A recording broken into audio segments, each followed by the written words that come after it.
from challenging his own father to taking the responsibility of changing the image of Samajwadi Party.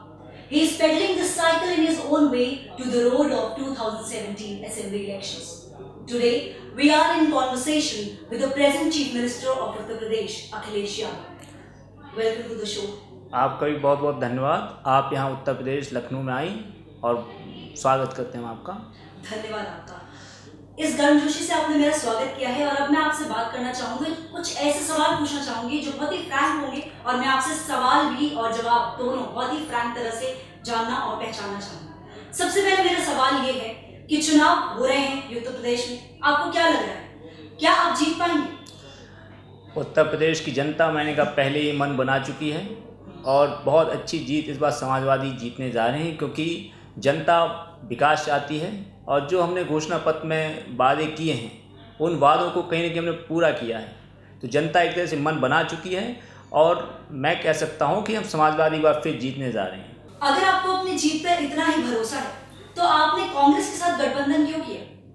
देखिए, हम लोकतंत्र में हैं और चूँकि हम जीतने तो जा रहे हैं, मैं पहले ही कह चुका हूँ, और जीत अगर पक्की हो जाए, लोगों में कन्फ्यूज़न था और जो विरोधी पार्टियां थी वो कहीं ना कहीं अपना दावा कर रही थी, तो उस कन्फ्यूज़न दावे को बिल्कुल गलत ठहराने के लिए गठबंधन किया है। और जितने भी हमारे वरिष्ठ नेता हैं उन नेताओं की जानकारी में गठबंधन है। कांग्रेस से गठबंधन किया तो बड़ा दिल भी हमने दिखाया है।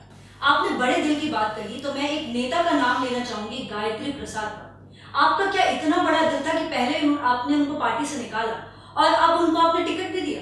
किस बिना पे आपने उसको टिकट दिया, जबकि सुप्रीम कोर्ट ने बोला कि उस पर एफआईआर होना चाहिए, उसके ऊपर आपराधिक मामले दर्ज हैं? मैं कह सकता हूँ गायत्री प्रजापति पे जब से आरोप लगे हैं तब से पुलिस अपना काम कर रही है और पुलिस को हर तरह से आदेश हैं कि वो उस पर कार्रवाई करें। और जहाँ तक आपके सवाल की बात है, टिकट की बात है, तो उन आरोपों की कोई भी तक सच्चाई नहीं है।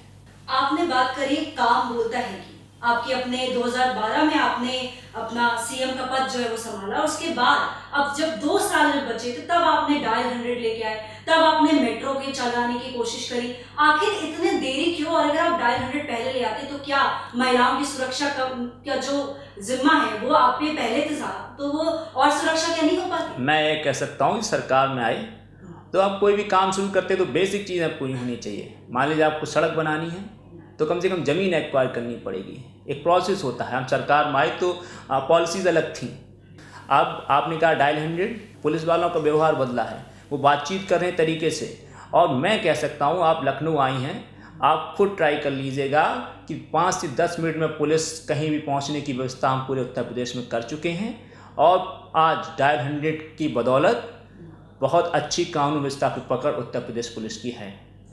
आप एक तरफ बोल रहे हैं कानून व्यवस्था हो रखी है, डायल 100 हमने जो इंट्रोड्यूस कर दिया है, महिलाओं की सुरक्षा के लिए हम यहाँ पर सदैव हैं। पर मोदी जी ने अभी हरदोई में जब रैली हुई थी उन्होंने बोला था कि यहाँ पे कट्टा राज है। उन्होंने ये तक बोल दिया था कि यहाँ पे महिलाओं को सुरक्षा नहीं है, यहाँ पे क्राइम रेट बढ़े हुए। इसके बारे में आप क्या कहेंगे? अब विपक्ष क्या बोल रहा है इसकी आप पहले जानकारी लें। विपक्ष के पास कोई मुद्दे नहीं है, विपक्ष के पास कोई मुद्दे नहीं। और मैं हैरान हूँ कि प्रधानमंत्री जी की स्क्रिप्ट कौन लिखता है। आप शमशान घाट का मुद्दा उठा दिया, कब्रिस्तान का मुद्दा उठा दिया, तो आप खुद एक उत्तर प्रदेश हैं, आप जाने क्या उत्तर प्रदेश में क्या शमशान घाट नहीं है? अब चूँकि गांव की बात है, गांव में एक अलग प्रक्रिया होती है, संस्कार होते हैं। वोटर को कहीं ना कहीं ये भ्रमित कर रहे हैं।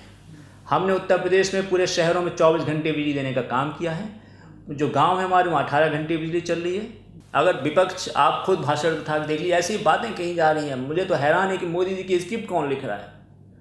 अगर उन्होंने शमशान घाट और कब्रिस्तान का मुद्दा उठा दिया, बिजली का मुद्दा उठा दिया, तो मैं नहीं कह सकता कि आज किसी तरह का कोई भेदभाव। और जहाँ भेदभाव की बात है तो मैं ये कह सकता हूँ कि अगर आपने एक विशेष धर्म के लोगों को किसी को आपने टिकट नहीं दी और आप सबका साथ और सबका विकास की बात करते हैं, प्रधानमंत्री जी अगर ऐसी बातें कहें तो कम से कम आप ये जान लीजिए कि उनके पास कम से कम उत्तर प्रदेश में बोलने के लिए कुछ नहीं है। अगर आपने बोला कि प्रधानमंत्री जी ने बोला है हरदोई में कट्टा राज है, तो ऐसी छवि उत्तर प्रदेश की पूरे देश में बनाई जा रही है। मैं आपको दावा कर रहा हूँ कि आप डायल 100 को एक बार यूज़ करें। 10 मिनट में, मैक्सिमम 10 मिनट में पुलिस पहुँचने का काम आज हम कर चुके हैं। इन्होंने बात की स्वच्छ भारत की, तो इस स्वच्छ भारत के नाम पे कभी झाड़ू पकड़ा दिया तो कभी योगा करा दिया। इनके पास कुछ भी मुद्दा नहीं है, इसीलिए ऐसी बातें कर रहे हैं। आपका कहना है कि नेताओं के पास मुद्दे नहीं हैं आपके खिलाफ, तो अब आपको क्या लगता है कि आपके खिलाफ खड़ा कौन है, हाथी या कमल? मैं ये कह सकता हूँ कि हमारी जो लड़ाई है वो किसी से नहीं है। हमने विकास करके दिखाया है। हमने अगर एक्सप्रेस वे बनाया है, एक एक्सिस कंट्रोल एक्सप्रेस वे बनाया है 302 किलोमीटर का, आगरा से लखनऊ, और बहुत कम समय में 22 महीने में बना दिया हमने। और उस एक्सप्रेस वे के साथ मंडियाँ बनाई हैं, आलू की मंडी है, दूध की मंडी है, और कन्नौज में हमने एरोमा पार्क बनाया है। कम से कम आप कभी निकलेंगे वहाँ से तो आप इत खरीद पाएंगे बहुत आसानी से। आपके लिए भी सुविधा और जो वहाँ का जो व्यवसाय है उसके लिए भी सुविधा है। और अब इस एक्सप्रेस वे को हम लखनऊ से बलिया तक लेके जा रहे हैं, 340 किलोमीटर का हो जाएगा। अगर एक्सप्रेस वे बनाया है तो हमने उत्तर प्रदेश के 49 ज़िलों को 4 लेन से जोड़ा है, ज़िला मुख्यालयों को। अगर सड़कें बनी हैं तो उत्तर प्रदेश में आप लखनऊ में मेट्रो हमने बना दी है। अब जैसे ही उसको सर्टिफिकेट मिल जाएगा वो चलने लगेगी। उत्तर प्रदेश में आज आप सभी युवाओं के पास लैपटॉप हैं, और ऐसी लैपटॉप में अभी तक कोई शिकायत नहीं आई है, और उस लैपटॉप की जो बड़ी बड़ी कहानियाँ हैं। ये बात अलग है कि आप उसको खोलेंगे उसमें नेताजी हमारी तस्वीर आएगी। अगर लैपटॉप दिए हैं तो कन्या विद्याधन, साइकिल, और आने वाले दिनों में हम स्मार्टफोन देने जा रहे हैं। तो कम से कम हमने विकास का काम किया है।